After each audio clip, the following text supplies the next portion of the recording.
Nous sommes pour faire en sorte que tous les pays respectent les traités de non-prolifération. Le problème, c'est que il y avait des négociations prévues ces jours-ci, et c'est l'attaque d'Israël contre l'Iran qui les a empêchés. Donc il y avait un accord en 2015 qui a été signé, justement, un accord iranien que Donald Trump lui-même, quelques années plus tard, a brisé. Donc il y a une volonté d'escalade. Ça met en danger d'abord les populations civiles qui sont victimes des bombardements. C'est toute la région qui est déjà suffisamment déstabilisée, et toutes les populations et les peuples qui sont déjà suffisamment victimes de leur propre régime et de situations très, très instables. Il n'y a pas besoin de ça, ni pour cette région, ni pour le reste. Quand on se retrouve dans cette situation, qui est coupable pour vous? Qui est responsable de cette escalade? Dans cette affaire, nous, notre boussole, c'est le droit international.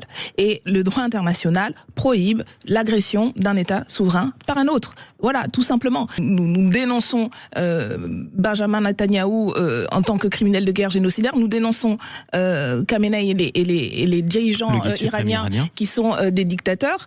Mais notre boussole, ça reste le droit international. Et dans cette affaire-là, précisément, c'est Israël qui piétine le droit international parmi d'autres fondements du droit international qui piétinent. Après avoir, je rappelle quand même que c'est un État qui, en ce moment, est en train de commettre un génocide qui continue en fait à Gaza, avec des centaines des personnes qui continuent à être tuées. C'est un État qui a bombardé le Liban, qui a bombardé la Syrie, qui a bombardé le Yémen, qui aujourd'hui s'attaque à l'Iran. Ça suffit. En fait, faut dire stop. Si on veut que le droit international, si on veut que le monde croit encore un tant soit peu à la justice et à un certain ordre qui protège les peuples et les États, faut mettre un terme à ça, parce que c'est délétère, y compris pour nous, y compris pour l'Occident, qui aujourd'hui a une position de plus en plus décrédibilisée.